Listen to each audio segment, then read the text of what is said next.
ವಿದ್ಯಾರ್ಥಿಗಳಿಗೆ ಬೆಳಗಿನ ಶುಭೋದಯ. ಯೂಟ್ಯೂಬ್ ತರಗತಿಗಳಿಗೆ ಸ್ವಾಗತ. ನನ್ನ ಹೆಸರು ಎಂ.ಎ. ಉಮೇಶ್ ಬಾಬು. ಶ್ರೀ ಮರುಳಸಿದ್ದೇಶ್ವರ ಸ್ಮಾರಕ ನಾಗಸಮುದ್ರ ಶಿಖರಣ್ಣ ಪ್ರೌಢಶಾಲೆ, ಬೆಂಡೆಕೆರೆ, ಅರಸೀಕೆರೆ ತಾಲೂಕು, ಹಾಸನ ಜಿಲ್ಲೆ. ಇಲ್ಲಿ ಸಮಾಜ ವಿಜ್ಞಾನ ಶಿಕ್ಷಕರಾಗಿ ಮತ್ತೆ ಮುಖ್ಯೋಪಾಧ್ಯಾಯರಾಗಿ ಸೇವೆಯನ್ನು ಸಲ್ಲಿಸುತ್ತಿದೆ. ವಿದ್ಯಾರ್ಥಿಗಳೇ, ಈ ದಿನ ನಾವು 10ನೇ ತರಗತಿಯ ಸಮಾಜ ವಿಜ್ಞಾನ ವಿಷಯದ ಭಾಗ 2ರಲ್ಲಿ ಬರುವಂತಹ ಇತಿಹಾಸ ವಿಭಾಗದಲ್ಲಿ ಬರುವ ಅಧ್ಯಾಯ ಗಾಂಧಿ ಯುಗ ಮತ್ತು ರಾಷ್ಟ್ರೀಯ ಹೋರಾಟ. ಈ ಅಧ್ಯಾಯದಲ್ಲಿ ನಾವು ಅಭ್ಯಾಸವನ್ನು ಮಾಡೋಣ. ಈ ಅಧ್ಯಾಯದಿಂದ ನಾವು ತಿಳಿದುಕೊಳ್ಳುವಂತಹ ಅಥವಾ ಅಭ್ಯಾಸ ಮಾಡುವಂತಹ ವಿಷಯಗಳು: ಕ್ವಿಟ್ ಇಂಡಿಯಾ ಚಳುವಳಿ, ಸುಭಾಷ್ ಚಂದ್ರ ಬೋಸ್ ಮತ್ತು ಭಾರತದ ಇಂಡಿಯನ್ ನ್ಯಾಷನಲ್ ಆರ್ಮಿ ಸೇನೆ, ಭಾರತದ ರಾಷ್ಟ್ರೀಯ ಸೇನೆ. 3ನೇದಾಗಿ ಡಾಕ್ಟರ್ ಬಿ.ಆರ್. ಅಂಬೇಡ್ಕರ್ ಮತ್ತು ಅವರ ಸುಧಾರಣೆಗಳು. 4ನೇದು ಜವಾಹರ್ಲಾಲ್ ನೆಹರು. 5 ಮೊಹಮ್ಮದ್ ಅಲಿ ಜಿನ್ನಾ. 6 ಭಾರತದ ವಿಭಜನೆ. ಈ ವಿಷಯಗಳನ್ನು ಇಂದಿನ ತರಗತಿಯಲ್ಲಿ ನಾವು ಅಧ್ಯಯನವನ್ನು ಮಾಡೋಣ. ಮಕ್ಕಳೇ, ಇಂದಿನ ತರಗತಿಯಲ್ಲಿ ನಾವು ತಿಳ್ಕೊಂಡಿದ್ವಿ ಗಾಂಧಿ ಯುಗ ಅಂದ್ರೆ ಏನು, ಚೌರಾಚೌರಿ ಘಟನೆ ಯಾವ ರೀತಿ ನಡೆಯಿತು, ಜಲಿಯನ್ ವಾಲಾಬಾಗ್ ಹತ್ಯಾಕಾಂಡ, ಅಸಹಕಾರ ಚಳವಳಿ ಮುಂತಾದಂತಹ ವಿಷಯಗಳನ್ನು ಇಂದಿನ ಅಧ್ಯಾಯದಲ್ಲಿ ನಾವು ತಿಳ್ಕೊಂಡಿದ್ವಿ. ಭಾಗ 1ರಲ್ಲಿ ನಾವು ತಿಳ್ಕೊಂಡಿದ್ವಿ. ಈಗ ಆ ಅಧ್ಯಾಯದ ಮುಂದುವರೆದ ಭಾಗ 2. ಕ್ವಿಟ್ ಇಂಡಿಯಾ ಚಳುವಳಿ 1942. ಬ್ರಿಟಿಷ್ ಸರ್ಕಾರವು ಭಾರತೀಯ ನಾಯಕರೊಂದಿಗೆ ಸಂಧಾನಕ್ಕಾಗಿ ಕಳುಹಿಸಿದ್ದ ಸ್ಟಾನ್ಫರ್ಡ್ ಕ್ರಿಕ್ಸ್ ಆಯೋಗವು 1942ರಲ್ಲಿ ಕೆಲವು ಸಲಹೆಗಳನ್ನು ಭಾರತೀಯರ ಮುಂದಿಟ್ಟಿತು. ಈ ಆಯೋಗವು ಭಾರತಕ್ಕೆ ಡೊಮಿನಿಯನ್ ಸ್ಥಾನಮಾನ ನೀಡುವುದು, ಅದಕ್ಕಾಗಿ ಸಂವಿಧಾನ ರಚಿಸಲು ಸಭೆ ಕರೆಯುವುದು, ಹೊಸ ಸಂವಿಧಾನದಲ್ಲಿ ಭಾರತ ಒಕ್ಕೂಟವನ್ನ ಸೇರುವ ಅಥವಾ ಬಿಡುವ ಸ್ವಾತಂತ್ರ್ಯವನ್ನ ಸಂಬಂಧಿಸಿದ ರಾಜ್ಯಗಳಿಗೆ ಬಿಡುವಂತಹ ಸಲಹೆಗಳನ್ನು ನೀಡಿತು. ಈ ಸಲಹೆಗಳನ್ನು ಕಾಂಗ್ರೆಸ್ ಒಪ್ಪದೆ ಕ್ವಿಟ್ ಇಂಡಿಯಾ ಚಳುವಳಿಗೆ ಕರೆಯನ್ನು ನೀಡಿತು. ಬ್ರಿಟಿಷರೇ ಭಾರತವನ್ನ ಬಿಟ್ಟು ತೊಲಗಿ ಎನ್ನುವುದು ಕ್ವಿಟ್ ಇಂಡಿಯಾ ಚಳುವಳಿಯ ಆಶಯವಾಗಿತ್ತು. ಗಾಂಧೀಜಿಯವರು ದೇಶ ಬಾಂಧವರಿಗೆ ಮಾಡು ಇಲ್ಲವೇ ಮಡಿ ಎಂದು ಕರೆ ನೀಡಿದರು. ಈ ಕರೆ ನೀಡಿದ ಹಿನ್ನೆಲೆಯಲ್ಲಿ ಗಾಂಧೀಜಿ, ನೆಹರು, ರಾಜೇಂದ್ರ ಪ್ರಸಾದ್, ಅಬುಲ್ ಕಲಾಂ ಆಜಾದ್, ಸರ್ದಾರ್ ವಲ್ಲಭಾಯಿ ಪಟೇಲ್, ಆಚಾರ್ಯ ಕೃಪಲಾನಿ, ಕಸ್ತೂರಿಬಾ ಗಾಂಧಿ ಮೊದಲಾದ ನಾಯಕರನ್ನ ಬ್ರಿಟಿಷ್ ಸರ್ಕಾರ ಬಂಧಿಸಿ ಜೈಲಿನಲ್ಲಿಟ್ಟಿತು. ಭಾರತೀಯ ರಾಷ್ಟ್ರೀಯ ಕಾಂಗ್ರೆಸ್ನ ಬಹುತೇಕ ನಾಯಕರು ಬಂಧನದಲ್ಲಿದ್ದ ಕಾರಣ ಭಾರತೀಯ ರಾಷ್ಟ್ರೀಯ ಕಾಂಗ್ರೆಸ್ಸೇತರ ಸಂಘಟನೆಗಳು ಮುಖ್ಯ ಭೂಮಿಕೆಯಲ್ಲಿದ್ದು, ಹೊಸ ನಾಯಕರುಗಳ ಉದಯಕ್ಕೆ ಈ ಹೋರಾಟವು ದಾರಿಯನ್ನು ಮಾಡಿಕೊಡ್ತು. ಈ ಸಂದರ್ಭದಲ್ಲಿ ಚಳುವಳಿಯ ನೇತೃತ್ವವನ್ನ ಜಯಪ್ರಕಾಶ್ ನಾರಾಯಣರವರು ವಹಿಸಿಕೊಂಡರು. ಇವರು ಕಾಂಗ್ರೆಸ್ಸಿನ ಸಮಾಜವಾದಿ ಬಣದ ಪ್ರಮುಖ ನಾಯಕರಾಗಿದ್ದರು. ಇವರು ತಮ್ಮ ಬೆಂಬಲಿಗರೊಡನೆ ದೇಶದ ವಿವಿಧೆಡೆಯಲ್ಲಿ ಕ್ರಾಂತಿಕಾರಕ ಚಟುವಟಿಕೆಗಳಲ್ಲಿ ತೊಡಗಿಸಿಕೊಂಡಿದ್ದರು. ಸಮಾಜವಾದಿಗಳು ದಿ ಫ್ರೀಡಮ್ ಸ್ಟ್ರಗಲ್ ಫ್ರಂಟ್ ಎಂಬ ದಾಖಲೆಯ ಮೂಲಕ ತಮ್ಮ ಕಾರ್ಯತಂತ್ರವನ್ನು ಅನುಷ್ಠಾನಕ್ಕೆ ತಂದರು. ಈ ಮೂಲಕ ಅವರು ಕಾರ್ಮಿಕರಿಗೆ ತರಬೇತಿಯನ್ನು ನೀಡಿದರು. ಜನತೆಗೆ ಹೋರಾಟದಲ್ಲಿ ಭಾಗವಹಿಸಲು ಕರೆಯನ್ನಿತ್ತರು. ಹಣವನ್ನ ಕ್ರೋಢೀಕರಿಸಿದರು. ಈ ಮೂಲಕವಾಗಿ ದಿಕ್ಕೆಟ್ಟ ಹೋರಾಟಕ್ಕೆ ದಿಕ್ಕು ಕೊಟ್ಟವರು ಇವರೇ. ಕುತೂಹಲದ ಸಂಗತಿ ಎಂದರೆ ಇದೇ ಸಂದರ್ಭದಲ್ಲಿ ಭಾರತದ ಸ್ವಾತಂತ್ರ್ಯಕ್ಕಾಗಿ ನಡೆದ ಹೋರಾಟವು ಭಾರತದ ಗಡಿಯವರೆಗೂ ಪ್ರಾರಂಭ ಆಯಿತು. ಈ ದಿಸೆಯಲ್ಲಿ ಸುಭಾಷ್ ಚಂದ್ರ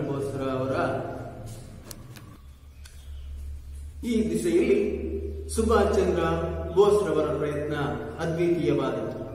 1937ರ ಚುನಾವಣೆಗಳ ನಂತರ ಸರ್ಕಾರದ ಪಾಲ್ಗೊಳ್ಳುವಿಕೆಯಲ್ಲಿ ಮುಸ್ಲಿಂ ಲೀಗ್ ಅನ್ನ ಸರ್ಕಾರ ರಚನೆಯಿಂದ ಕೈಬಿಡಲಾಗಿತ್ತು.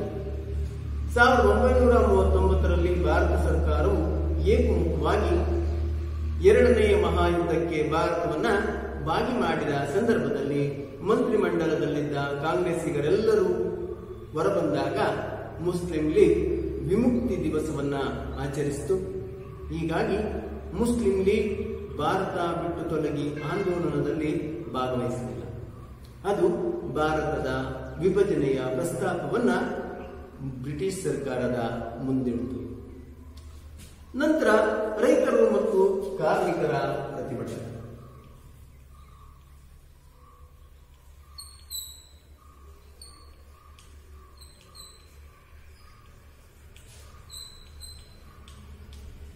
ರೈತರು ಮತ್ತು ಕಾರ್ಮಿಕರ ಪ್ರತಿಭಟನೆ.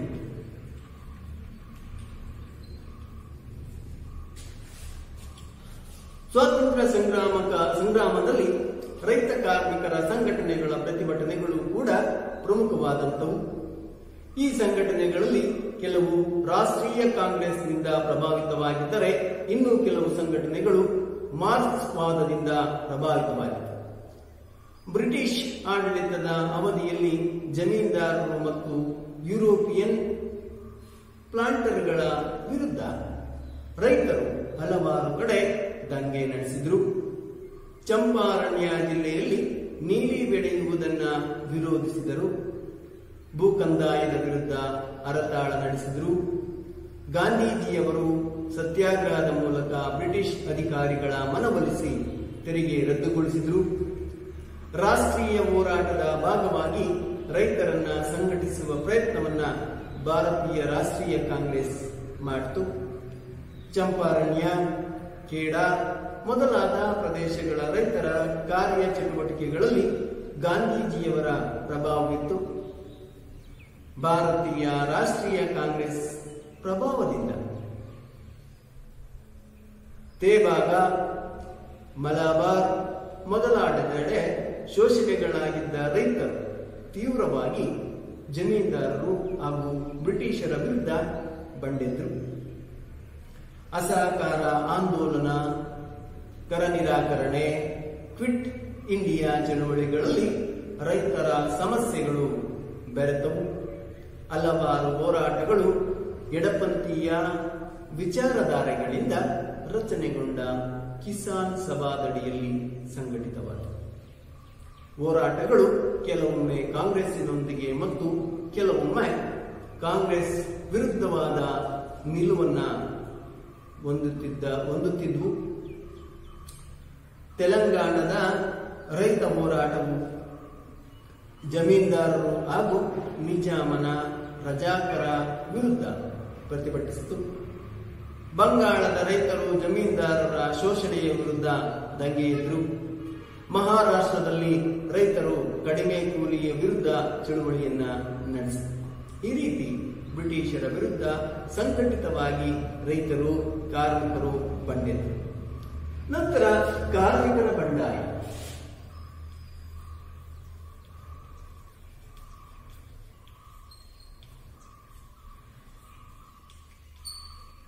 ಕಾರ್ಮಿಕರ ಬಂಡಾಯ. ಕಾರ್ಮಿಕರ ಹೋರಾಟವು ಸಾಲಿವಾಹನ ಶಕೆ 1827ರ ಅವಧಿಯಲ್ಲಿ ಕಲ್ಕತ್ತಾದಲ್ಲಿ ಆರಂಭವಾಯಿತು. ಸೆಣಬು, ಬಟ್ಟೆ ಗಿರಣಿ ಕಾರ್ಮಿಕರು, ರೈಲ್ವೆ ಕೂಲಿಗಳು ತಮ್ಮ ಬೇಡಿಕೆಗಳಿಗಾಗಿ ಸಂಘಟಿತರಾಗತೊಡಗಿದರು. ರೈಲ್ವೆ ಕೂಲಿಗಳು ನಿಲ್ದಾಣದಲ್ಲಿ ಮುಷ್ಕರವನ್ನು ನಡೆಸಿ ಹೆಚ್ಚಿನ ಕೂಲಿಗಾಗಿ ಬ್ರಿಟಿಷ್ ಅಧಿಕಾರಿಗಳ ವಿರುದ್ಧ ಘೋಷಣೆಗಳನ್ನು ಕೂಗಿದ್ರು.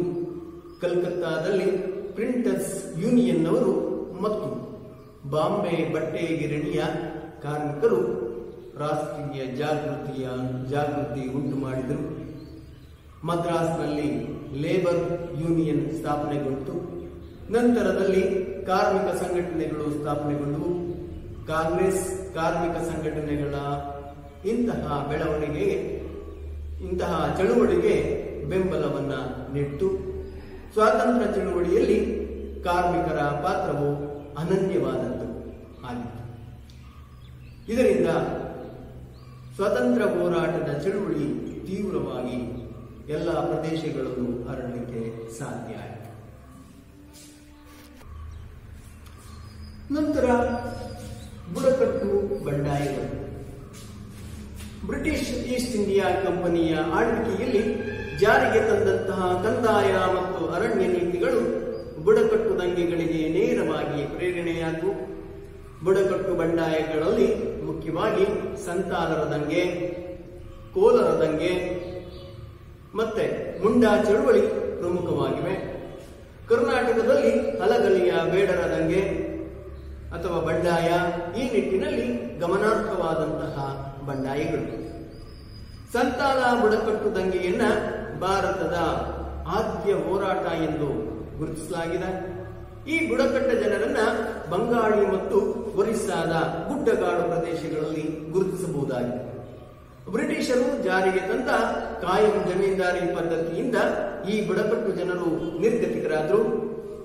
ತಾವು ಶ್ರಮಪಟ್ಟು ಕೃಷಿ ಯೋಗ್ಯವನ್ನಾಗಿ ಪರಿವರ್ತಿಸಿದ ಭೂಮಿ ಬುಡಕಟ್ಟು ಜನರಿಂದ ಜಮೀನ್ದಾರರ ಕೈ ಸೇರಿತು.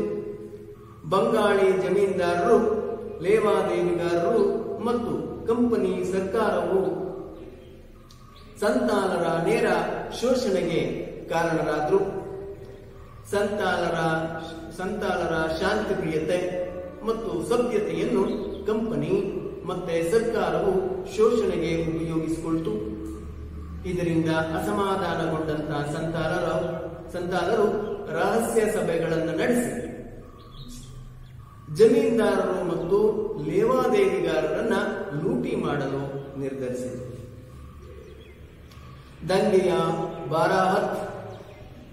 ದಂಗೆಯು ಬಾರಾಹತ್, ಬಾಗತ್ಪುರ್ ಮತ್ತು ರಾಜ್ಮಹಲ್ಗಳಲ್ಲಿ ತೀವ್ರವಾಗಿ ನಡೆಯಿತು.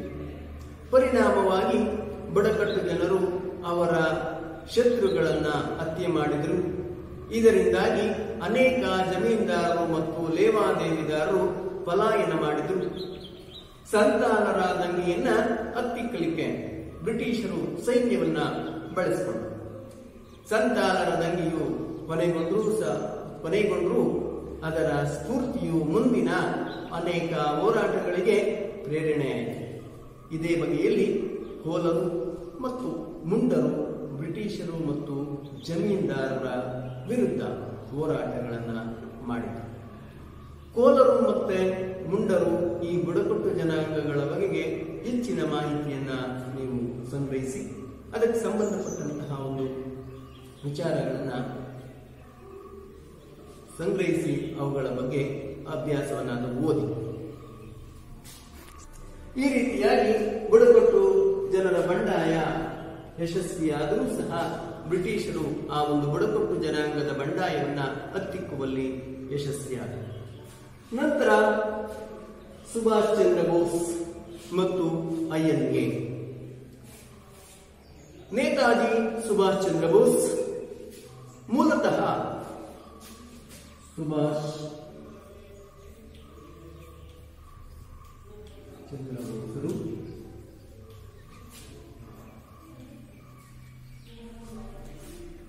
ಮೂಲತಃ ಒರಿಸ್ಸಾದ ಕಟಕ್ಕಿನವರಾದಂಥ ಇವರು ಭಾರತೀಯ ಸ್ವತಂತ್ರ ಹೋರಾಟದಲ್ಲಿ ಸುಭಾಷ್ ಚಂದ್ರ ಬೋಸರ ಪಾತ್ರವು ಒಂದು ದಿಟ್ಟವಾದಂತಹ ಮೈಲಿಗಲ್ಲು. ಭಾರತೀಯ ನಾಗರಿಕ ಸೇವಾ ಪರೀಕ್ಷೆಯಲ್ಲಿ ಅವಾಗ ICS ಇಂಡಿಯನ್ ಸಿವಿಲ್ ಸರ್ವಿಸ್ ಎನ್ನುವಂತಹ ಪರೀಕ್ಷೆಗಳಿದ್ದು ಬ್ರಿಟಿಷರೇ ಇವುಗಳನ್ನು ನಡೆಸಿದರು. ICS ಪರೀಕ್ಷೆಯಲ್ಲಿ 4ನೇ ರ್ಯಾಂಕ್ ಗಳಿಸಿದ್ರು. ದೇಶಾಭಿಮಾನದಿಂದಾಗಿ ಬ್ರಿಟಿಷ್ ಸರ್ಕಾರದ ಪ್ರತಿಷ್ಠಿತ ಹುದ್ದೆಯನ್ನ ತ್ಯಜಿಸಿ ಸ್ವಾತಂತ್ರ್ಯ ಚಳವಳಿಗೆ ಧುಮುಕಿದ್ರು. ಇವರನ್ನ ನೇತಾಜಿ ಎಂದು ಕರೀತಾರೆ. ನೇತಾಜಿ ಅಂತಲೇ ಇವರು ಜನಪ್ರಿಯರಾಗಿದ್ದಾರೆ. ಗಾಂಧೀಜಿಯವರ ಸೌಮ್ಯ ಹೋರಾಟಕ್ಕೆ ಪರ್ಯಾಯವಾಗಿ 30ರ ದಶಕದ ಪ್ರಾರಂಭದಲ್ಲಿ ವಿದೇಶದಲ್ಲಿ ನೆಲೆಗೊಂಡಂತಹ ಭಾರತೀಯರನ್ನ ಸಂಘಟಿಸಿ ಬ್ರಿಟಿಷರ ವಿರುದ್ಧ ಹೋರಾಡುವ ಪ್ರಯತ್ನದಲ್ಲಿದ್ದರು ನೇತಾಜಿ. ಇವರು ವಿವಿಧ ದೇಶಗಳ ನಗರಗಳಾದಂತಹ ವಿಯೆನ್ನಾ, ಬರ್ಲಿನ್, ರೋಮ್, ಇಸ್ತಾನ್ಬುಲ್ ಮುಂತಾದಂತಹ ಕಡೆಗಳಲ್ಲಿ ಪ್ರವಾಸವನ್ನ ಬೆಳೆಸಿ ತಾಯ್ನಾಡಿಗೆ ತಮ್ಮ ಬೆಂಬಲವನ್ನ ನೀಡಲು ಪ್ರೇರೇಪಣೆಯನ್ನ ನೀಡಿದರು. ಯುರೋಪ್ನಲ್ಲಿ ಉದಯಿಸಿದ ಕಮ್ಯುನಿಸ್ಟ್ ಮತ್ತು ಸಮಾಜವಾದಿ ಅಲೆಯು ಭಾರತದಲ್ಲಿ ಕಾಂಗ್ರೆಸ್ ಸಂಘಟನೆಯನ್ನ ಕೂಡ ಬದಲಾವಣೆಗೆ ಒಳಪಡಿಸಿತು. ಕಾಂಗ್ರೆಸ್ನ ಒಳಗೂ ಸಹ ಸ್ಪಷ್ಟವಾಗಿ ಸಮಾಜವಾದಿ ಎಡಪಂಥೀಯತೆ ಗೋಚರಿಸತೊಡಗಿತು. ಈ ಹಿನ್ನೆಲೆಯಲ್ಲಿ ಭಾರತದಲ್ಲಿ 1934ರ ವೇಳೆಗೆ ಜವಾಹರಲಾಲ್ ನೆಹರು ಮತ್ತು ಸುಭಾಷ್ ಚಂದ್ರ ಬೋಸರು ಕಾಂಗ್ರೆಸ್ ಪಕ್ಷದ ಒಳಗಡೆಯೇ ಕಾಂಗ್ರೆಸ್ ಸಮಾಜವಾದಿ ಪಕ್ಷವನ್ನ ಸ್ಥಾಪಿಸಿದರು. ಭಾರತೀಯ ರಾಷ್ಟ್ರೀಯ ಕಾಂಗ್ರೆಸ್ನ ಹರಿಪುರದ ಅಧಿವೇಶನದಲ್ಲಿ ಗಾಂಧೀಜಿ ಬೆಂಬಲದೊಂದಿಗೆ ಬೋಸರು ಅಧ್ಯಕ್ಷರಾದರು. ಬ್ರಿಟಿಷರ ಯುದ್ಧ ನೀತಿ ತಯಾರಿಗೆ ಸಂಬಂಧಿಸಿದಂತೆ ಮೃದು ಧೋರಣೆಯನ್ನ ಹೊಂದಿದ್ದಂತ ಗಾಂಧೀಜಿ ಮತ್ತು ಬ್ರಿಟಿಷರ ವಿರುದ್ಧ ಕಠಿಣ ಧೋರಣೆ ಹೊಂದಿದ್ದಂತ ಸುಭಾಷರ ನಡುವೆ ಬಾಂಧವ್ಯದಲ್ಲಿ ಬಿರುಕು ಮೂಡಿತು. ಗಾಂಧೀಜಿಯವರ ಅಂತಾರಾಷ್ಟ್ರೀಯ ನೆರವನ್ನ ಈ ಸಂದರ್ಭದಲ್ಲಿ ಕೋರದೆ ಇದ್ದುದನ್ನ ಆಕ್ಷೇಪಿಸಿದರು. 1938ರ ಕಾಂಗ್ರೆಸ್ನ ಹರಿಪುರ ಅಧಿವೇಶನದಲ್ಲಿ ಸುಭಾಷ್ ಚಂದ್ರ ಬೋಸರು ಗಾಂಧೀಜಿಯವರ ವಿರೋಧದ ನಡುವೆಯೂ ಕಾಂಗ್ರೆಸ್ಸಿನ ಅಧ್ಯಕ್ಷರಾಗಿ ಆಯ್ಕೆಗೊಂಡರು. ನಂತರದ ದಿನಗಳಲ್ಲಿ ಗಾಂಧೀಜಿ ಮತ್ತು ಬೋಸರ ಭಿನ್ನಾಭಿಪ್ರಾಯಗಳು ತೀವ್ರಗೊಂಡವು. ಕಾಂಗ್ರೆಸ್ಸಿನ ಒಳಗಿದ್ದು ಬ್ರಿಟಿಷರನ್ನ ತೀವ್ರವಾಗಿ ಹಿಮ್ಮೆಟ್ಟಿಸಬೇಕೆನ್ನುವ ಸುಭಾಷ್ ಚಂದ್ರ ಬೋಸರ ಕಾರ್ಯ ಚಟುವಟಿಕೆಗಳಿಗೆ ಇದರಿಂದ ಹಿನ್ನಡೆಯಾಯಿತು. ಸುಭಾಷ್ ಚಂದ್ರ ಬೋಸರು ಕಾಂಗ್ರೆಸ್ನ ಚಟುವಟಿಕೆಗಳು ಮತ್ತು ಗಾಂಧೀಜಿಯವರ ಕಾರ್ಯವಿಧಾನದಿಂದ ಬೇಸರಗೊಂಡು ಕಾಂಗ್ರೆಸ್ನಿಂದ ಹೊರಬಂದು ಫಾರ್ವರ್ಡ್ ಬ್ಲಾಕ್ ಎಂಬ ಹೊಸ ಪಕ್ಷವನ್ನ ಕಟ್ಟಿದರು.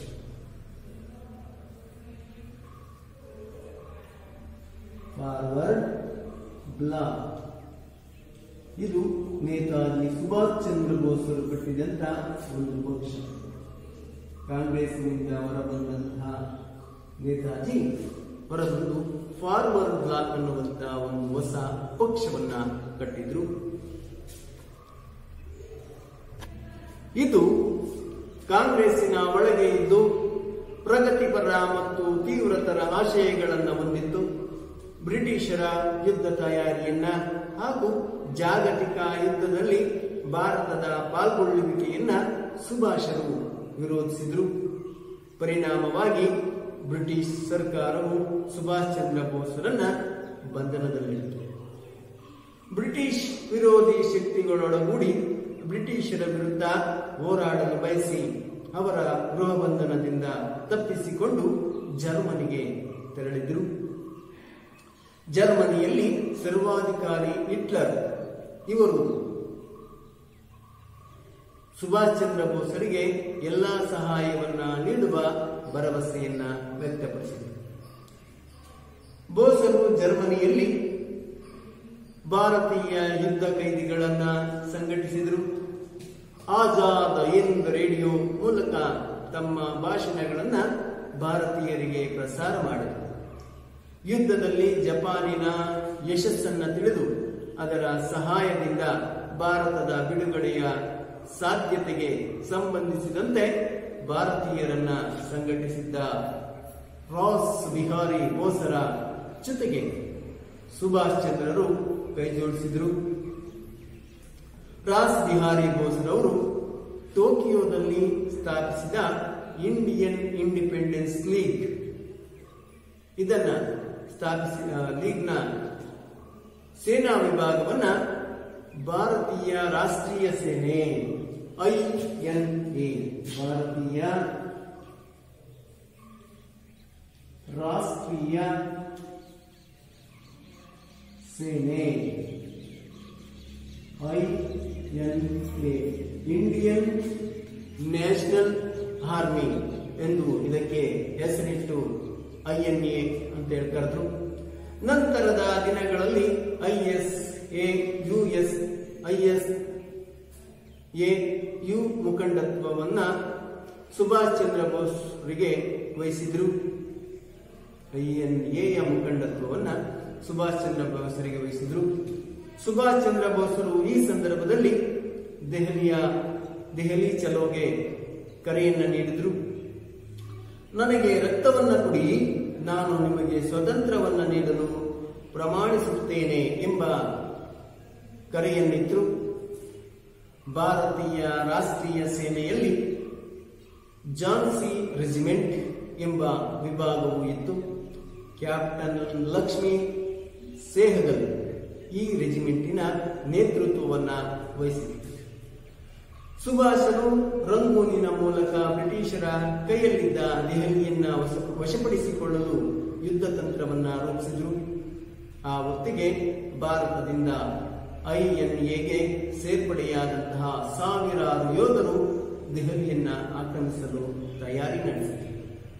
ಈ ಹಿನ್ನೆಲೆಯಲ್ಲಿ ಸುಭಾಷರ ಆದೇಶದಂತೆ ಸಶಸ್ತ್ರ ಹೋರಾಟವನ್ನ ಅವರು ಬರ್ಮಾದ ಗಡಿಯಲ್ಲಿ ಆರಂಭಿಸಿದರು. ಬ್ರಿಟಿಷರು ಮತ್ತು INA ನಡುವೆ ತೀವ್ರವಾದಂತಹ ಯುದ್ಧ ನಡೆದಿದ್ದ ಸಂದರ್ಭದಲ್ಲಿ ಸುಭಾಷರ ಆಕಸ್ಮಿಕವಾಗಿ ವಿಮಾನ ಅಪಘಾತದಲ್ಲಿ ಮರಣವನ್ನಪ್ಪಿದರು. ಬರ್ಮಾದ ರಾಜಧಾನಿ ರಂಗೂನ್ ಬ್ರಿಟಿಷರ ವಶವಾದ್ದರಿಂದ INA ಸೈನಿಕರನ್ನ ಬ್ರಿಟಿಷರು ಬಂಧಿಸಿದ್ರು. ನಂತರದ ದಿನಗಳಲ್ಲಿ ಗಾಂಧೀಜಿಯವರು ಸೇರಿದಂತೆ ಕಾಂಗ್ರೆಸ್ಸಿನ ಬಹುತೇಕ ನಾಯಕರೆಲ್ಲರೂ INA ಸೈನಿಕರನ್ನ ಬಂಧಮುಕ್ತ ಮಾಡುವಲ್ಲಿ ಶ್ರಮಿಸಿದರು. ಈ ರೀತಿಯಾಗಿ ಅಪ್ರತಿಮ ಹೋರಾಟಗಾರ, ಸ್ವತಂತ್ರ ಸೇನಾನಿ ನೇತಾಜಿ ಸುಭಾಷ್ ಚಂದ್ರ ಬೋಸ್ರ ಈ INAದ ಕಾರ್ಯಾಚರಣೆ ಮತ್ತು ಸ್ವತಂತ್ರ ಹೋರಾಟದ ಹಾದಿ ಮುಕ್ತಾಯ ಆಯಿತು. ನಂತರ ಡಾಕ್ಟರ್ BR ಅಂಬೇಡ್ಕರ್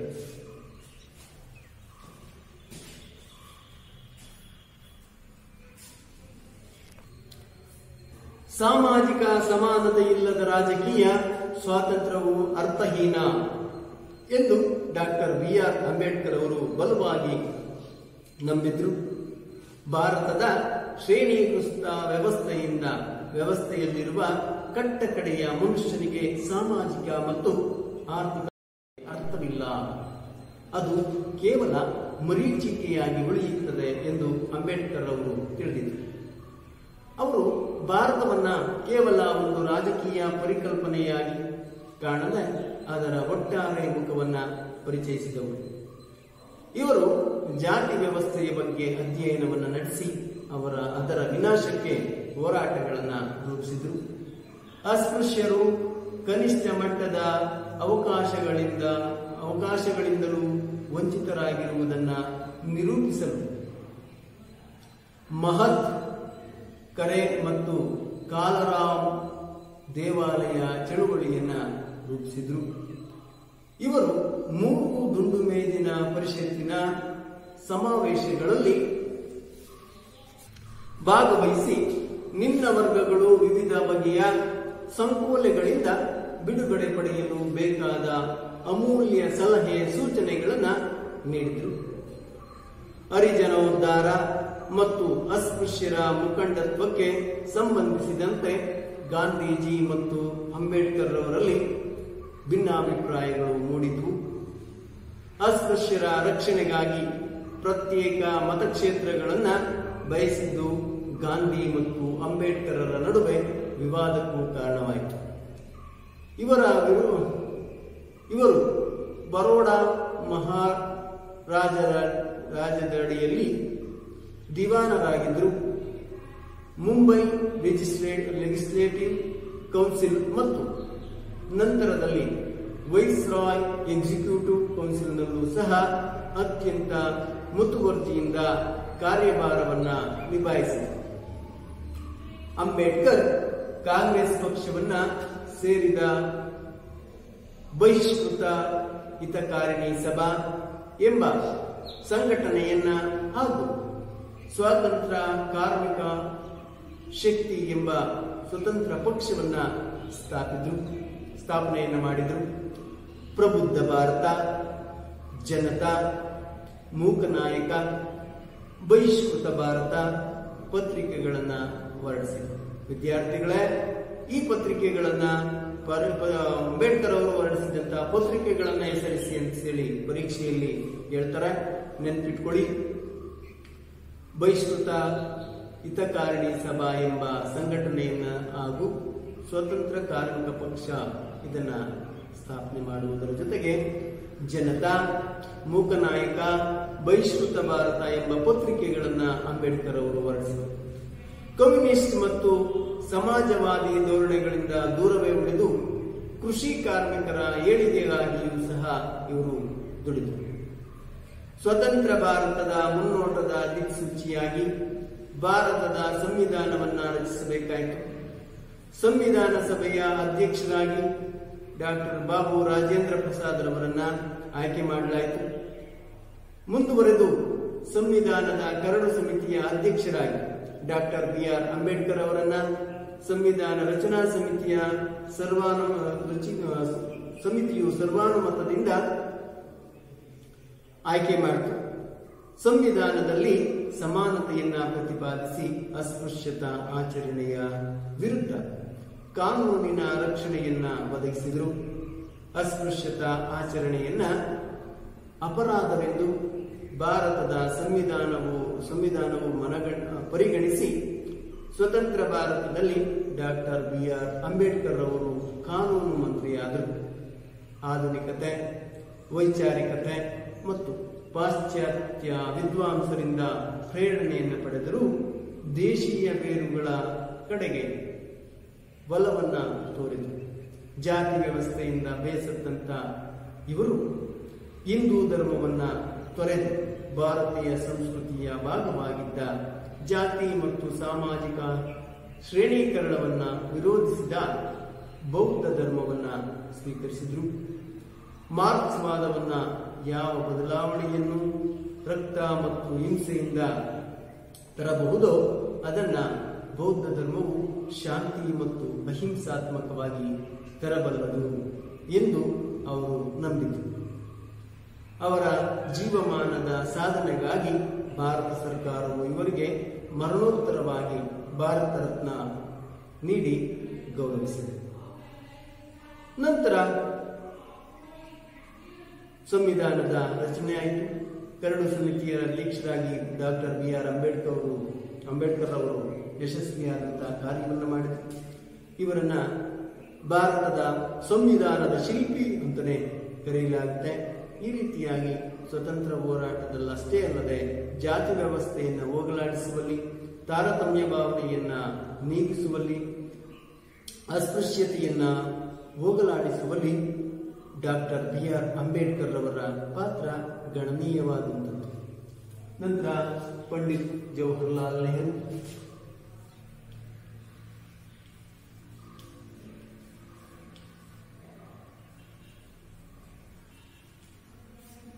ಭಾರತದ ಸ್ವತಂತ್ರ ಭಾರತದ ಮೊಟ್ಟ ಮೊದಲ ಪ್ರಧಾನಮಂತ್ರಿ ಪಂಡಿತ್ ಜವಾಹರ್ಲಾಲ್ ನೆಹರು. ಹೋಮ್ ರೂಲ್ ಚಳುವಳಿಯೊಂದಿಗೆ ಸ್ವತಂತ್ರ ಹೋರಾಟದಲ್ಲಿ ನೆಹರೂರವರು ಪ್ರವೇಶವನ್ನು ಮಾಡಿದರು. 1920ರಲ್ಲಿ ನಡೆದ ಅಸಹಕಾರ ಚಳವಳಿಯಲ್ಲಿ ಪ್ರಮುಖ ಪಾತ್ರವನ್ನು ವಹಿಸಿದ್ದಂತ ನೆಹರೂರವರು 1929ರಲ್ಲಿ ರಾಷ್ಟ್ರೀಯ ಕಾಂಗ್ರೆಸ್ಸಿನ ಲಾಹೋರ್ ಅಧಿವೇಶನದ ಅಧ್ಯಕ್ಷರಾಗಿದ್ದರು. ಈ ಅಧಿವೇಶನದಲ್ಲಿ ಸಂಪೂರ್ಣ ಸ್ವರಾಜ್ಯದ ಗುರಿಯನ್ನ ಘೋಷಿಸಲಾಯಿತು. ಗಾಂಧೀಜಿಯವರು ಅಸಹಕಾರ ಚಳವಳಿಯನ್ನ ಹಿಂದೆ ಪಡೆದಿದ್ದರಿಂದ ನೆಹರೂರವರು ನಿರಾಸೆಯನ್ನ ವ್ಯಕ್ತಪಡಿಸಿದರು. ನೆಹರೂರವರ ಚಿಂತನೆಗಳು ರಾಜಕೀಯ ಚಟುವಟಿಕೆಗಳಿಗೆ ಹೊಸ ತಿರುವನ್ನ ನೀಡಿದವು. ಇವರು ಕಮ್ಯುನಿಸ್ಟರ ಸಿದ್ಧಾಂತಗಳಿಂದ ಪ್ರಭಾವ ಹೊಂದಿದ್ರು. ಪರಿಣಾಮವಾಗಿ ಭಾರತೀಯ ರಾಷ್ಟ್ರೀಯ ಕಾಂಗ್ರೆಸ್ನಲ್ಲಿ ಎಡಪಂಥೀಯ ಆಶಯಗಳು ಪ್ರಬಲವಾದವು. ನೆಹರು ಅವರು ಭಾರತೀಯ ರಾಷ್ಟ್ರೀಯ ಕಾಂಗ್ರೆಸ್ನ 49ನೆಯ ಅಧಿವೇಶನದ ಅಧ್ಯಕ್ಷರಾಗಿದ್ದರು. ಕಾಂಗ್ರೆಸ್ ಅಂತಾರಾಷ್ಟ್ರೀಯ ಮಟ್ಟದಲ್ಲಿ ನಡೆಯುತ್ತಿದ್ದಂತಹ ಸಾಮ್ರಾಜ್ಯಶಾಹಿ ಯುದ್ಧದಿಂದ ದೂರವೇ ಉಳಿಯಬೇಕು ಎಂದು ಸಾರಿದರು. ಚರಕ ಮತ್ತು ಹರಿಜನ ಚಳುವಳಿಗಳು ಅಷ್ಟೇನು ಪರಿಣಾಮಕಾರಿಯಲ್ಲವೆಂದು ಇವರು ವಾದಿಸಿದರು. ಈ ಅಧಿವೇಶನದಲ್ಲಿ ಗಾಂಧೀಜಿಯವರ ಚಿಂತನೆಗಳಿಂದ ದೂರ ಸರಿದಂತೆ ಇವರು ಕಂಡುಬಂದರು. ಆದರೂ ಗಾಂಧೀಜಿಯವರ ಬಗೆಗೆ ಅವರ ಗೌರವ ಕಡಿಮೆಯಾಗಲಿಲ್ಲ. ವಿವಿಧ ಬೌದ್ಧಿಕ ಧಾರೆಗಳಿಂದ ಪ್ರಭಾವಿತರಾಗಿದ್ದ ನೆಹರು ಅವುಗಳನ್ನು ಸಮನ್ವಯಗೊಳ್ಳುವ ಮೂಲಕ ಸಮಷ್ಟಿ ಪ್ರಜ್ಞೆಯನ್ನ ಪ್ರತಿಪಾದಿಸಿದರು. ಈ ದೃಷ್ಟಿಕೋನವನ್ನ ಅವರು ಪ್ರತಿಪಾದಿಸಿದ ವಿದೇಶಾಂಗ ನೀತಿಯಾದಂತಹ ಅಲಿಪ್ತ ನೀತಿ ಮಿಶ್ರ ಅರ್ಥವ್ಯವಸ್ಥೆಗಳಲ್ಲಿ ನಾವು ಸ್ಪಷ್ಟವಾಗಿ ಗ್ರಹಿಸಬಹುದು. 50ನೆಯ ರಾಷ್ಟ್ರೀಯ ಕಾಂಗ್ರೆಸ್ ಅಧಿವೇಶನದಲ್ಲಿ ನೆಹರೂರವರು ತಮ್ಮ ಸಮಾಜವಾದಿ ಹಾಗೂ ಕಮ್ಯುನಿಸ್ಟ್ ವಿಚಾರಗಳ ಬಗ್ಗೆ ಮೃದು ಧೋರಣೆಯನ್ನ ತಳೆದರು. ಕಾಂಗ್ರೆಸ್ ಇಂದು ಭಾರತದಲ್ಲಿ ಪೂರ್ಣ ಪ್ರಜಾಪ್ರಭುತ್ವಕ್ಕಾಗಿ ನಿಂತಿದೆ ಹಾಗೂ ಪ್ರಜಾಪ್ರಭುತ್ವಕ್ಕಾಗಿಯೇ ಹೋರಾಡುತ್ತದೆಯೇ ಹೊರತು ಸಮಾಜವಾದಕ್ಕಲ್ಲ ಅಂತ ಹೇಳಿ ಸ್ಪಷ್ಟಪಡಿಸಿದೆ. ಕೈಗಾರೀಕರಣ ಮತ್ತು ನವಭಾರತದ ಶಿಲ್ಪಿಯಾಗಿ ಭಾರತದ ಮೊದಲ ಪ್ರಧಾನಮಂತ್ರಿಯಾಗಿದ್ದಂತಹ ನೆಹರೂರವರನ್ನ ನಾವು ಕಾಣುತ್ತಿದ್ದೇವೆ. ಉಕ್ಕಿನ ಮನುಷ್ಯ ಎಂದು ಖ್ಯಾತಿಯಾಗಿದ್ದಂತಹ ಭಾರತದ ಮೊದಲ ಗೃಹ ಮಂತ್ರಿಗಳಾಗಿದ್ದಂತಹ ಸರ್ದಾರ್ ವಲ್ಲಭಾಯ್ ಪಟೇಲ್ ಅವರ ನೇತೃತ್ವದಲ್ಲಿ ಭಾರತದ ಅನೇಕ ದೇಶಿ ಸಂಸ್ಥಾನಗಳ ವಿಲೀನೀಕರಣಕ್ಕೆ ನೆಹರು ಅವರು ಕಾರಣರಾದರು. ನಂತರ ಭಾಷಾವಾರು ಪ್ರಾಂತ್ಯಗಳ ರಚನೆಯ ಮೂಲಕ ಭಾರತಕ್ಕೆ ವಿವಿಧತೆಯನ್ನ ಒಪ್ಪುವ ತಾತ್ವಿಕ ತಳಹದಿಯನ್ನ ಹಾಕಿದರು. ಬಂಡವಾಳ ಹಾಗೂ ಸಮಾಜವಾದಿ ತತ್ವಗಳನ್ನೊಳಗೊಂಡ ಮಿಶ್ರ ಆರ್ಥಿಕ ನೀತಿಯು ನೆಹರೂರವರ ಆಧುನಿಕ ಭಾರತದ ಅಭಿವೃದ್ಧಿಯ ಮೈಲಿಗಲ್ಲಾಯಿತು. ಬೃಹತ್ ಕೈಗಾರೀಕರಣದಿಂದ ದೇಶದ ಅಭಿವೃದ್ಧಿ ಸಾಧ್ಯ ಎಂದು ನೆಹರೂರವರು ಅದನ್ನು ಬಲವಾಗಿ ನಂಬಿದರು. ಸ್ವಾತಂತ್ರ್ಯ ನಂತರ ಪಂಚವಾರ್ಷಿಕ ಯೋಜನೆಗಳ ಮೂಲಕ ದೇಶದ ಅಭಿವೃದ್ಧಿಯ ಕನಸನ್ನು ಕಂಡರು. ವಿಶೇಷವಾಗಿ ಪಂಚವಾರ್ಷಿಕ ಯೋಜನೆಯ ಮೂಲಕ ಮೂಲಭೂತ ಮತ್ತು ಬೃಹತ್ ಕೈಗಾರೀಕರಣಕ್ಕೆ ಚಾಲನೆಯನ್ನ ನೀಡಿತು. ಭಾರತವು ಅಗಾಧ ಶಕ್ತಿಯನ್ನ ಹೊಂದಬೇಕೆನ್ನುವ ಆಶಯದಿಂದ H.G. ಬಾಬಾ ಅವರ ನೇತೃತ್ವದಲ್ಲಿ ಭದ್ರ ತಳಹದಿಯನ್ನ ರೂಪಿಸಿದರು. ವಿದೇಶಾಂಗ ನೀತಿಗೆ ಸಂಬಂಧಿಸಿದಂತೆ ಭಾರತವು ಬಣಗಳ ಧ್ರುವೀಕೃತ ವ್ಯವಸ್ಥೆಯಿಂದ ವಿಮುಕ್ತಿಗೊಂಡು ಅಲಿಪ್ತ ನೀತಿಯನ್ನ ಪ್ರತಿಪಾದಿಸಿತು. ಪಂಚಶೀಲ ತತ್ವಗಳ ಆಧಾರದ ಮೇಲೆ ಶಕ್ತಿ ರಾಜಕಾರಣದಿಂದ ದೂರವೇ ಉಳಿದು ಶಾಂತಿ, ಸಹಬಾಳ್ವೆ ಸೂತ್ರಗಳನ್ನ ಅನುಷ್ಠಾನಕ್ಕೆ ತರಲು ಕಾರಣರಾದರು. 1964ರಲ್ಲಿ ಪಂಡಿತ್ ಜವಾಹರ್ಲಾಲ್ ನೆಹರೂರವರು ಇಹಲೋಕವನ್ನ ತ್ಯಜಿಸಿದರು. ಮಕ್ಕಳೇ, ಭಾರತದ ಸಂವಿಧಾನ ಶಿಲ್ಪಿ ಅಂತೇಳಿ ಅಂಬೇಡ್ಕರ್ ಅವರನ್ನ ಕರೆದ್ರೆ ಪಂಡಿತ್ ಜವಾಹರ್ಲಾಲ್ ನೆಹರು ಅವರನ್ನ ಅಲಿಪ್ತ ನೀತಿಯ ಶಿಲ್ಪಿ ಅಥವಾ ವಿದೇಶಾಂಗ ನೀತಿಯ ಶಿಲ್ಪಿ ಅಂತೇಳಿ ಜವಾಹರ್ಲಾಲ್ ನೆಹರೂರನ್ನ ಕರೀತಾರೆ. ಜವಾಹರ್ಲಾಲ್ ನೆಹರು ಅವರಿಗೆ ಮಕ್ಕಳು ಅಂತಂದ್ರೆ ತುಂಬಾ ಇಷ್ಟ. ನೆಹರೂರವರ ದಿನಾಚರಣೆಯನ್ನ, ಜನ್ಮದಿನವನ್ನ ಮಕ್ಕಳ ದಿನಾಚರಣೆ ಅಂತೇಳಿ ಆಚರಣೆಯನ್ನ ಮಾಡ್ತೀವಿ. ಅಂತ ಮಹಾನ್ ವ್ಯಕ್ತಿ ಭಾರತದ ಮೊಟ್ಟ ಮೊದಲ ಪ್ರಧಾನಮಂತ್ರಿಯೂ ಸಹ ಆಗಿದ್ದು, ಅವರು ಹಾಕಿಕೊಟ್ಟಂತಹ ವಿದೇಶಾಂಗ ನೀತಿಯ ಹಾದಿಯಲ್ಲೇ ಭಾರತವು ಈಗಲೂ ಸಹ ಸಾಗ್ತಿದೆ. ಅಂತ ಮಹಾನ್ ನಾಯಕರು ಈ ಭಾರತದ ಭವಿಷ್ಯವನ್ನು ರೂಪಿಸುವಲ್ಲಿ ಪ್ರಮುಖವಾದಂತಹ ಪಾತ್ರವನ್ನು ವಹಿಸಿದರು. ಮಕ್ಕಳು ಎಂದರೆ ಅವರಿಗೆ ತುಂಬಾ ಪ್ರೀತಿ, ಅದರಿಂದ ಮಕ್ಕಳು ಅವರನ್ನ ಚಾಚಾ ನೆಹರು ಅಂತೇಳಿ ಕರೀತಿದ್ರು. ನಂತರ ಮಹಮ್ಮದ್ ಅಲಿ ಜಿನ್ನಾ. ಮಹಮ್ಮದ್ ಅಲಿ ಜಿನ್ನಾ. ಮಹಮ್ಮದ್ ಅಲಿ ಜಿನ್ನಾರವರು 1906ರಲ್ಲಿ ಭಾರತೀಯ ರಾಷ್ಟ್ರೀಯ ಕಾಂಗ್ರೆಸ್ ಸೇರಿದವರು ಹಾಗೂ ದಾದಾಬಾಯಿ ನವರೋಜಿಯವರ ಖಾಸಗಿ ಕಾರ್ಯದರ್ಶಿಯಾಗಿಯೂ ಕೆಲಸವನ್ನು ನಿರ್ವಹಿಸಿದರು. ತಿಲಕರ ವಿರುದ್ಧದ ಮೊಕದ್ದಮೆಗಳ ಸಂದರ್ಭದಲ್ಲಿ ಅವರ ಪರವಹಿಸಿದ್ದರಿಂದ ಇದು ಜಿನ್ನಾರವರಿಗೆ ಅತೀವ ಪ್ರಶಂಸೆಯನ್ನು ತಂದುಕೊಡ್ತು. ಇವರು ಹೋಮ್ ರೂಲ್ ಲೀಗ್ ಅನ್ನ ಸೇರಿದರು. 1916ರ ಅನೇಕ ಸಮಾವೇಶಗಳಲ್ಲಿ ಹಿಂದೂ ಮತ್ತು ಮಹಮ್ಮದೀಯರ ನಡುವಿನ ಏಕತೆಯ ಅಗತ್ಯವನ್ನ ತಿಳಿಸಿದರು. ಮುಸ್ಲಿಂ ಪಂಥದ ರಾಜಕಾರಣಿ ಎಂದು ಬಿಂಬಿತವಾಗಿದ್ದರಿಂದ ಬ್ರಿಟಿಷರ ಚಳುವಳಿಯನ್ನ ಜಿನ್ನಾ ಅವರು ವಿರೋಧಿಸಿದರು. ರೌಲತ್ ಕಾಯ್ದೆಯನ್ನ ವಿರೋಧಿಸಿ ಅವರು ತಮ್ಮ ಕೇಂದ್ರೀಯ ಶಾಸನ ಸಲಹಾ ಸಮಿತಿಗೆ ರಾಜೀನಾಮೆಯನ್ನಿತ್ತರು. ದುಂಡು ಮೇಜಿನ ಸಮಿತಿಗಳಲ್ಲಿ ಜಿನ್ನಾ ತಾನೊಬ್ಬ ರಾಷ್ಟ್ರೀಯವಾದಿ ಮುಸಲ್ಮಾನನೆಂದು ಘೋಷಿಸಿಕೊಂಡರು. 1937ರ ಚುನಾವಣೆಯ ನಂತರ ಕಾಂಗ್ರೆಸ್ ಮತ್ತು ಮುಸ್ಲಿಂ ಲೀಗ್ ಸಮ್ಮಿಶ್ರ ಸರ್ಕಾರವನ್ನು ರೂಪಿಸಲು ವಿಫಲವಾದಾಗ ಜಿನ್ನಾ ತನ್ನ ಕಾರ್ಯತಂತ್ರವನ್ನ ಬದಲಾಯಿಸಿಕೊಂಡರು. ಬ್ರಿಟಿಷರು ಸ್ವಾತಂತ್ರ್ಯ ನೀಡುವ ಸಂದರ್ಭ ಹತ್ತಿರವಾದಂತೆ ಜಿನ್ನಾರವರು ಪಾಕಿಸ್ತಾನದ ಬೇಡಿಕೆಯನ್ನ ವಿವಿಧ ರೀತಿಯಲ್ಲಿ ತೀವ್ರಗೊಳಿಸಿದರು. ಬ್ರಿಟಿಷರಿಂದ ಸ್ವಾತಂತ್ರ್ಯ ಪಡೆಯುವ ಸಮಯದಲ್ಲಿ ದೇಶವನ್ನ ವಿಭಜಿಸಿ ಪಾಕಿಸ್ತಾನವನ್ನ ಪಡ್ಕೊಂಡರು. ನಂತರ ಭಾರತದ ವಿಭಜನೆ.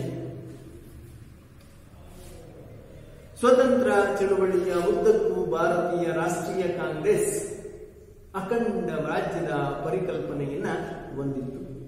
ಆದರೆ ಮಹಮ್ಮದ್ ಅಲಿ ಜಿನ್ನಾ ಅವರು ಮುಸ್ಲಿಮರಿಗೆ ಪ್ರತ್ಯೇಕ ರಾಷ್ಟ್ರದ ಬೇಡಿಕೆ ಮಂಡಿಸುತ್ತಲೇ ಇದ್ರು. 1940ರಲ್ಲಿ ನಡೆದ ಮುಸ್ಲಿಂ ಲೀಗ್ನ ಲಾಹೋರ್ ಅಧಿವೇಶನದಲ್ಲಿ ಜಿನ್ನಾ ಹಿಂದೂ ಮತ್ತು ಮುಸ್ಲಿಮರು ಒಂದು ದೇಶವಾಗಲು ಸಾಧ್ಯವೇ ಇಲ್ಲ ಎಂದು ಘೋಷಿಸಿದರು. ಎರಡನೇ ಮಹಾಯುದ್ಧ ಮುಗಿದು ಬ್ರಿಟನ್ನಲ್ಲಿ ಲೇಬರ್ ಪಕ್ಷ ಅಧಿಕಾರಕ್ಕೆ ಬಂತು. ಇದು ಭಾರತದಲ್ಲಿನ ರಾಜಕೀಯ ಬಿಕ್ಕಟ್ಟನ್ನ ಶಮನಗೊಳಿಸಲು ಕ್ರಮ ಕೈಗೊಳ್ಳಿತು. ಇದು ಕ್ಯಾಬಿನೆಟ್ ನಿಯೋಗವನ್ನ ಭಾರತಕ್ಕೆ ಸ್ವಯಂ ಅಧಿಕಾರವನ್ನ ನೀಡುವ ಕುರಿತು ಚರ್ಚಿಸಲು ಕಳುಹಿಸಿತು. ಈ ನಿಯೋಗವು ಕಾಂಗ್ರೆಸ್ ಮತ್ತು ಮುಸ್ಲಿಂ ಲೀಗ್ನೊಂದಿಗೆ ಚರ್ಚಿಸಿ ಭಾರತಕ್ಕೆ ಫೆಡರಲ್ ಮಾದರಿ ಸರ್ಕಾರವನ್ನ ಸೂಚಿಸಿತು. ಸಂವಿಧಾನ ರಚನಾ ಸಭೆ ಕರೆಯುವುದಾಗಿ ಮತ್ತು ಮಧ್ಯಂತರ ರಾಷ್ಟ್ರೀಯ ಸರ್ಕಾರವನ್ನ ಸ್ಥಾಪಿಸಲು ಶಿಫಾರಸು ಮಾಡಿತು. ಆದರೆ ಕಾಂಗ್ರೆಸ್ ಮತ್ತು ಮುಸ್ಲಿಂ ಲೀಗ್ ನಡುವೆ ಮಧ್ಯಂತರ ಸರ್ಕಾರ ರಚಿಸುವ ವಿಚಾರದಲ್ಲಿ ಭಿನ್ನತೆ ಉಂಟಾಯಿತು. ಮುಸ್ಲಿಮರಿಗಾಗಿ ಪ್ರತ್ಯೇಕ ರಾಷ್ಟ್ರಕ್ಕಾಗಿ 1946ರ ಆಗಸ್ಟ್ 16ರಂದು ನೇರ ಕಾರ್ಯಾಚರಣೆಯ ದಿನಕ್ಕೆ ಕರೆಯನ್ನು ನೀಡಿತು. ಇದರಿಂದ ದೇಶದಾದ್ಯಂತ ಕೋಮು ಗಲಭೆಗಳು ನಡೆದವು. ಡಾಕ್ಟರ್ ಬಾಬು ರಾಜೇಂದ್ರ ಪ್ರಸಾದ್ ಅಧ್ಯಕ್ಷತೆಯಲ್ಲಿ ಸೇರಿದ ಸಂವಿಧಾನ ಸಭೆಯಲ್ಲಿ ಮುಸ್ಲಿಂ ಲೀಗ್ ಭಾಗವಹಿಸಲಿಲ್ಲ. ಹಿಂದೂ ಮತ್ತೆ ಮುಸ್ಲಿಂ ವಿಭಜನೆಯನ್ನ ಸೃಷ್ಟಿಸುವ ಆಸಕ್ತಿಯನ್ನ ಬ್ರಿಟಿಷರು ಹೊಂದಿದ್ರು. ಬಂಗಾಳ ವಿಭಜನೆ, 1909ರ ಕಾಯ್ದೆಯ ಅನುಷ್ಠಾನದ ಸಂದರ್ಭಗಳಲ್ಲಿ ಬ್ರಿಟಿಷರು ತಮ್ಮ ರಾಜಕೀಯ ಹಿತಾಸಕ್ತಿಯನ್ನು ಕಾಪಾಡಿಕೊಳ್ಳುವ ಪ್ರಯತ್ನಗಳನ್ನ ಮಾಡಿದ್ದನ್ನ ಇಲ್ಲಿ ಕಾಣಬಹುದು. ಹಾಕಿದ ವಿಷಬೀಜ ವಿಭಜನೆಯ ಬೇರುಗಳು ದೇಶ ವಿಭಜನೆಯಲ್ಲಿ ಪರ್ಯಾವಸನವಾಯಿತು. ಕಾಂಗ್ರೆಸ್ ಮತ್ತೆ ಮುಸ್ಲಿಂ ಲೀಗ್ ಸಂಬಂಧ ತೀರಾ ಹದಗೆಟ್ಟು. ಈ ಸಮಯದಲ್ಲಿ ಬ್ರಿಟಿಷ್ ಸರ್ಕಾರ ಶೀಘ್ರವಾಗಿ ಅಧಿಕಾರವನ್ನ ಹಸ್ತಾಂತರಿಸುವುದಾಗಿ ತಿಳಿಸಿ 1946ರ ಮಾರ್ಚ್ನಲ್ಲಿ ಮೌಂಟ್ ಬ್ಯಾಟನ್ ಅವರನ್ನ ಭಾರತಕ್ಕೆ ವೈಸ್ರಾಯಾಗಿ ಕಳುಹಿಸಿತು.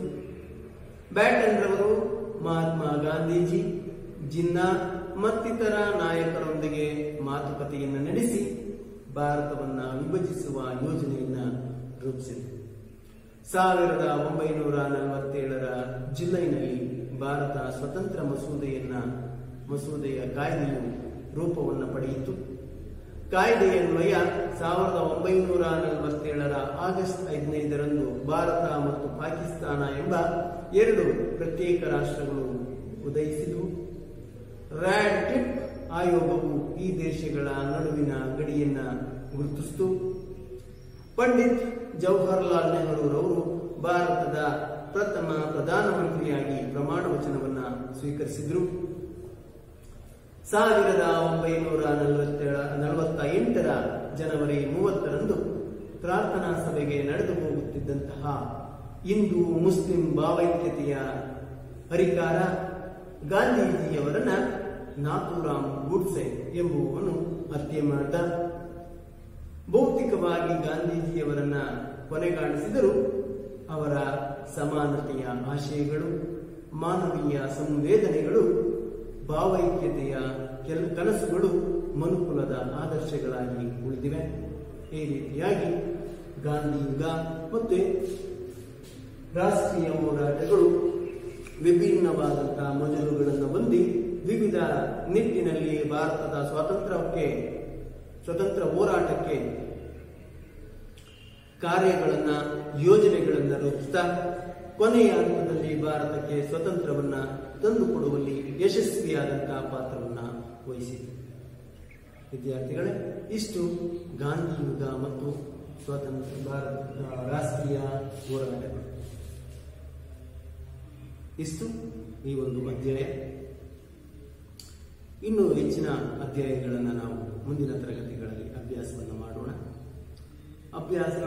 ಪ್ರತಿಯೊಂದು ಯೂಟ್ಯೂಬ್ ಪಾಠಗಳನ್ನು ವೀಕ್ಷಿಸಿ ಕೆಳಗೆ ಕಂಡುಬರುವಂತಹ ಸಬ್ಸ್ಕ್ರೈಬ್ ಚಾನೆಲ್ ಅನ್ನು ಒತ್ತಿ ನಾವು ಅಪ್ಲೋಡ್ ಮಾಡುವಂತಹ ಪ್ರತಿಯೊಂದು ವಿಡಿಯೋ ಸಹ ನಿಮ್ಮ ಕೈ ಸೇರುತ್ತೆ. ಧನ್ಯವಾದಗಳು.